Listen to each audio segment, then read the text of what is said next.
As the phantom conflict between the left and the nomads was dying down, turning more into a Cold War, another conflict was rising in the human sphere, that between the largest hyperpowers in the systems, Panoceania and Eugene. The first indication of this rising tension occurring during what would be known as a crisis decade. During this decade, there were numerous incidents that, although didn't start a full-blown war, definitely added fuel to the fire.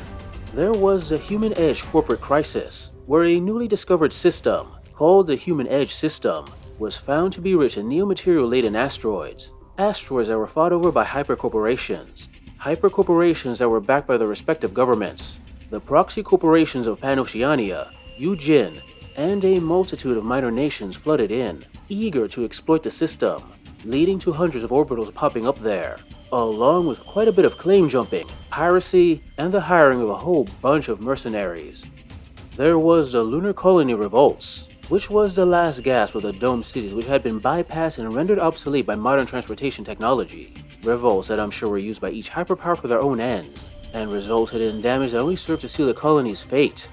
The Jovian Crisis, where Eugene was using his proxy hypercorporations to try to dislodge Panoceanian influence over Jupiter and its moons, aiming to be the primary power in the outer solar system. These and many more could have been the spark that started a war, but they became more propaganda pieces for each side, each government using it to try to convince its people of the threat the other side posed. Eventually, the crisis decade ended with the discovery of Paradiso. Originally discovered by Panoceania, this new vibrant world was one of the best planets found yet. So good that every other hyperpower wanted a piece. Eugene soon arrived, claiming portions of the planet for itself. And over the next decade, tension slowly ratcheted up as minor conflicts started happening across the borders of each territory. Conflict Hakislam used as an opportunity to expand its own influence, using his position as a neutral party to lay claim to several equatorial regions, in the name of building a space elevator that benefited all, an elevator which also coincidentally expanded the reach of their mercantile empire.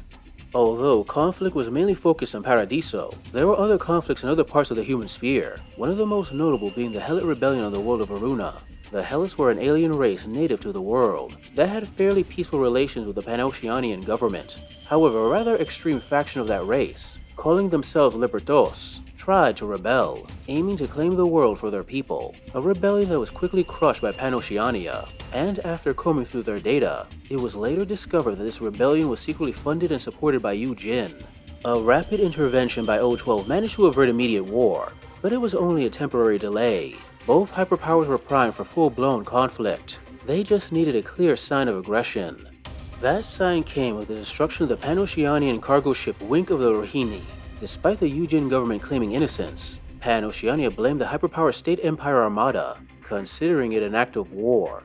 The first neo-colonial war. Yeah, I said first. There was sadly more than one. This war had theaters of operation across the entire human sphere, and was the first total war of this new era, a war humanity was not ready for, with the Mayan network broadcasting images and experiences from the front lines in real time, especially when in civilian populations. Public opposition to the war in both hyperpowers swelled, which O12 capitalized upon to force Panoceania and Eugene to agree to a ceasefire in the neutral city of Acro and Paradiso.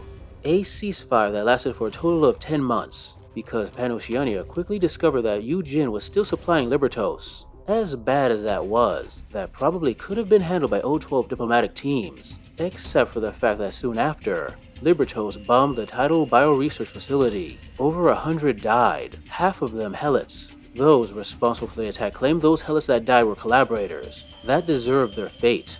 The terrorist attack inflamed the people of Panoceania and had them calling for war, a war the Panoceanian government was more than willing to start.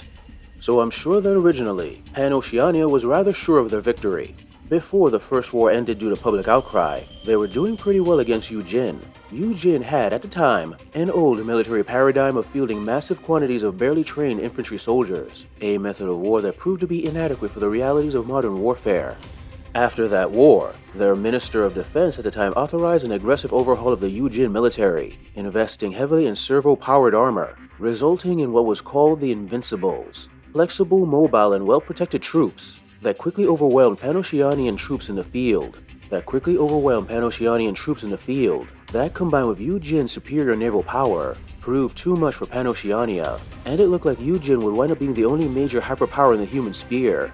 Thankfully for Pan-Oceania, one of their secret military projects had finally borne fruit, the Metatron transponders, allowing them to launch what was called the Mahisa Total Offensive, a form of inter-system infowar attack. They launched 300 simultaneous attacks on Yujin positions across the human sphere, disrupting communications, computer systems, and honestly anything else communicated over Maya. Yujin may have had superior soldiers and ships, but without the ability to communicate or function properly, they were effectively useless. Yujin was completely caught off guard, eventually allowing Pan-Oceania to bomb Yutang, and force Yujin to sign the Peace of Rio Negro. The Third Neo-Colonial War sparked by the discovery of alien ruins on Paradiso. Now aliens had been discovered before, of course, the Helots being a prime example, but they tended to be less advanced than humanity when encountered. These ruins, however, were remnants of an advanced race. O12 immediately called to form an international group to study them, sharing the secrets of this civilization across all the peoples of the human sphere. Pan-Oceania thought otherwise, claiming sole ownership of what they called Zulu Point. Yujin soon launched an attack on the site in an effort to claim it, triggering the bloodiest conflict at any single territory in the Neo-Colonial Wars, when a Hak Islamite nomad alliance formed within O12 to stage a direct intervention. That combined with the Yujin Emperor dying suddenly, and social and media pressure forcing key Pan-Oceanian lobbies to withdraw their support, soon saw an end to the third and hopefully final war. The Neo-Colonial Wars ended with the Peace of Concilium, the peace negotiating a balance of power that closely resembled the pre-war situation, with the exception that the area around the Zulu Point ruins became an O12 protectorate, known as Neiman's Zone. Pan-Oceania and Yujin both agreed to officially share colonization of Paradiso, and their naval presence in the system was severely limited to ensure the peace. Hey guys, I hope you enjoyed this video on an ongoing series of videos on the history of Infinity. If you like it, please like, subscribe, comment, press the little bell so you know when I post, and that the YouTube gods can hopefully know I exist and more people can see my content. If you like it and you're inclined, please consider giving a little money my way to my Patreon and my Ko-fi account. The extra money gives you a chance to work on these stories I love. Anyway, thanks for listening/watching, and see you next time.